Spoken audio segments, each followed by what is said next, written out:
everyone, my name is Colleen Badrow, and today I will be presenting my second applied assignment. So for my introduction, I decided to do an interview with my cousin Corinne. Corinne is currently a third grade teacher at a school in Maryland. I chose to do this type of assignment because I wanted to learn more about working in the classroom with DLLs from someone that I know personally. Along with this, I really haven't spoken to a lot of teachers who have worked as closely as Corinne has with dual language learners, so I thought it would be a wonderful opportunity to find out some more information. I also wanted to explore what modifications and supports Corinne makes within her classroom to support these dual language learners. And as I said, this interview was conducted via FaceTime because Corinne lives in Maryland and I live in Florida. I was a little nervous to do this over FaceTime just because of connection issues, but it ended up going really great. The interview lasted for about 33 minutes, and we were able to cover all of the topics that I wanted to. So now moving into my pre-work. This interview consisted of about 20 questions, so there were a lot of topics covered. Here I just listed the main topics that we discussed, but I included a link to the full interview transcript, so if you want to see everything we talked about, you can look at that. It's in my evidence slide. So the main ones that we talked about include classroom environment and its relation to dual language learners' success, screenings and assessments of dual language learners, and in terms of that, we spoke about her school specifically and what modifications they make for their dual language learners when they take assessments.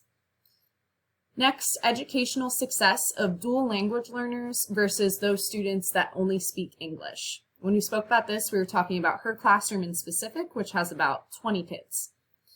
And lastly, connections and communications with the families of dual language learners. This is a topic in this class that I am very interested in because when I'm a teacher, I want to have really good family engagement.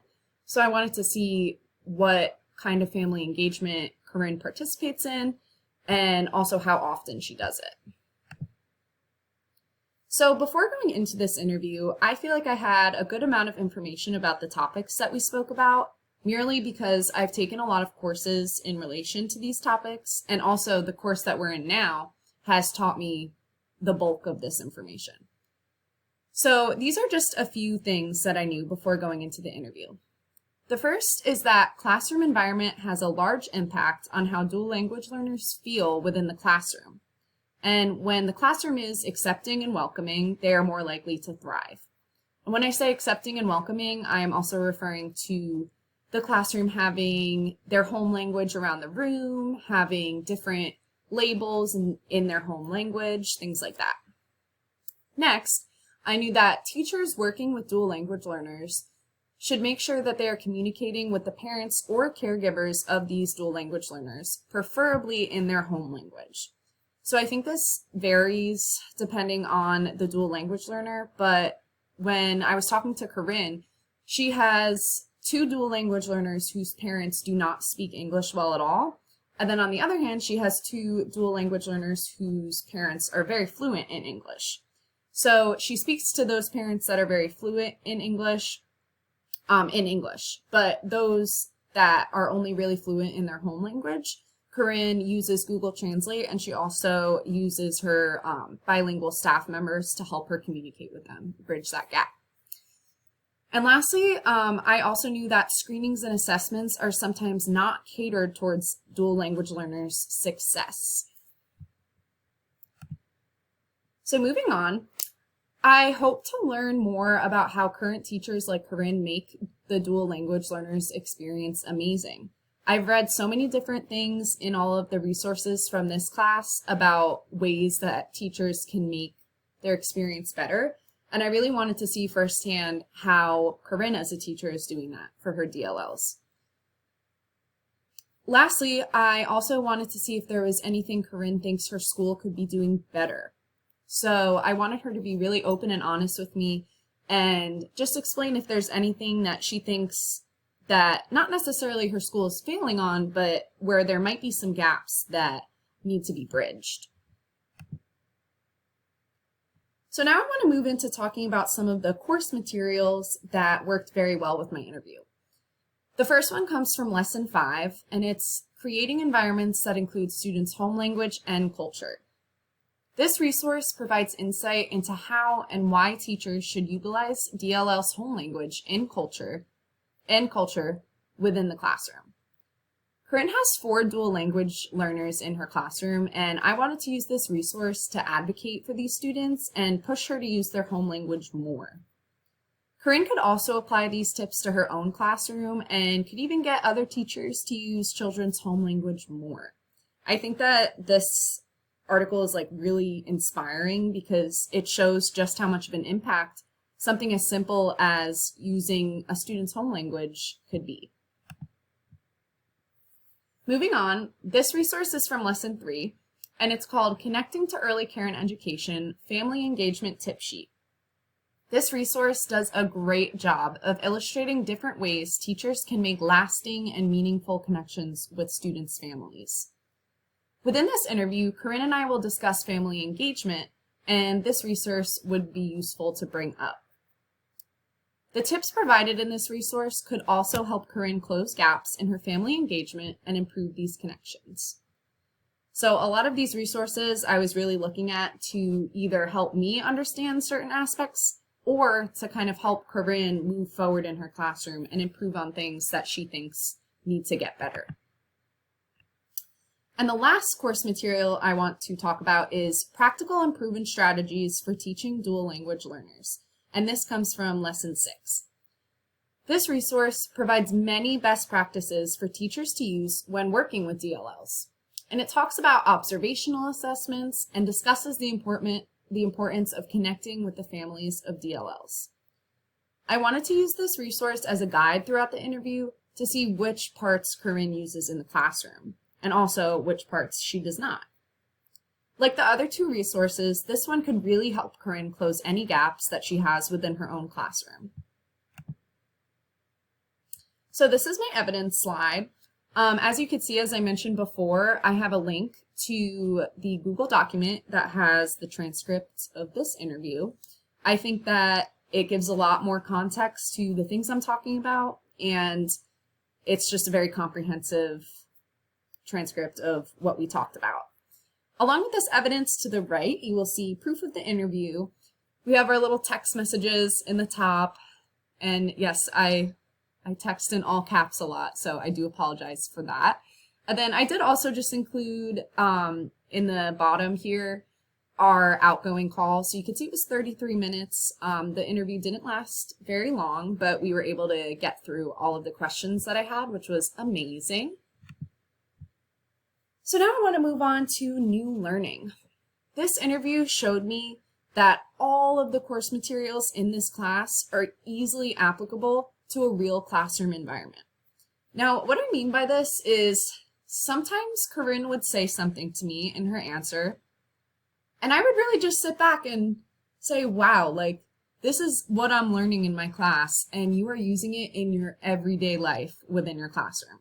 I think it's really amazing that all of the course materials in this class that we've talked about are actually going to help us in the future if or when we work with dual language learners, and it got me really excited. I also learned that while Corinne's school excels with family connection, there is a lot of improvement with screenings and assessments, use of home language, and even signage around the school. So to go a little more into this, screenings and assessments. So she has 4 dual language learners in her class. She told me that 2 of these dual language learners are basically fluent in English, so they take the same assessment as English only speakers, and they do not get pulled out of the class. On the other hand, her other 2 dual language learners have not been in the school system for very long, and they are not fluent in English. So for every single assessment that they take, they get pulled out into something called a small group, where they have a proctor that reads them all of the prompts and all of the questions before they have to take it. So they don't have to read it on their own. They have a proctor that reads it to them and they follow along. But they do have to take all of the assessments in English, no matter what level they are in their fluency in the language.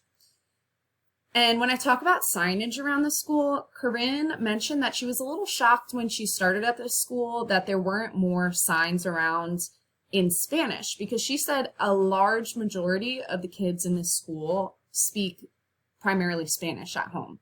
So she said, even something as simple as the restrooms or the lunchroom, she said that she's noticed some kids have a disconnect to these signs because they're not exactly sure what it means. I also learned how vast the different languages people speak are. One of Corinne's dual language learners speaks Haitian Creole, and this is something that was very surprising to me because I genuinely have not heard of this language. So Haitian Creole, I was amazed. And actually 2 of her dual language learners speak Haitian Creole, and the other 2 dual language learners speak Spanish. So that was very interesting. I learned that while 2 of Corinne's dual language learners have fallen behind in school, the other 2 are at the top of her class. So she told me she has 20 students in her class, and the 2 of her dual language learners who have been in the school system since pre-K are in the top 5 of her class out of 20. On the other hand, the other 2 dual language learners have just moved into the school system. They're very new, and they are all the way at the bottom of her class. Also, Corinne has many hopes for improving her dual language learners' experience, including having parents come into class to share their culture. One thing that she mentioned is that she has a lot of time restraints, and she said most of her curriculum is very scripted. So she feels as though she doesn't have enough time to allow for these parents and these families to come in and share their culture and their home language. And it did sound like it was something that frustrated her. So I think that she has a lot of hopes to kind of improve this, to make room for these parents to come in and share their culture and identities. So in relation to the course materials, the first one I want to talk about is creating environments that include students' home language and culture, as I think that Corinne's classroom shows some room for improvement. While her classroom does have labels for certain objects, such as the trash can or the bathroom, I think that she should try to include more photographs, pictures, graphics, and visuals, as the resource mentions, to support her dual language learners. I really like the idea of having families bring in things from home that represent their culture and home language, so I think this is something that could greatly improve her classroom environment. In relation to connecting to early care and education, the family engagement tip sheet, I found that Corinne's school and classroom really excel in this category. Corinne stated in the interview that she communicates with all students' family members at least once a week. But in relation to her dual language learners, Corinne mentioned that she communicates with these parents mainly in their home language, using either Google Translate or help from her bilingual staff members. And lastly, in relation to practical and proven strategies for teaching dual language learners, I think that Corinne's classroom and school have some gaps once again. These gaps mainly lie in the way that they screen and assess dual language learners, and because these students' home languages are almost never used in the classroom. Corinne mentioned that she tried using their home language at the beginning of the year, and then she moved on from it. And now she really only utilizes their home language if they volunteer it themselves. So I think that she could definitely improve here by not only allowing them to volunteer their home language, but encouraging it and even bringing it up herself. Corinne is aware of these gaps, and I mentioned to her my own ideas on how to close them. I showed her the home language interview from this resource, and she seemed very excited to try it and include it within her own school. Now for some of my continued inquiry. I would really love to hear your guys' thoughts on this. So my first question is, how can teachers advocate for fair screenings and assessments of dual language learners in states that test DLLs the same as English-only speakers? My next question is, how can teachers combat time restraints within their classroom so that they can make time for dual language learners' parents to come in and share information about their culture? And lastly, should dual language learners that are falling behind in school receive special intervention to help them get back on track?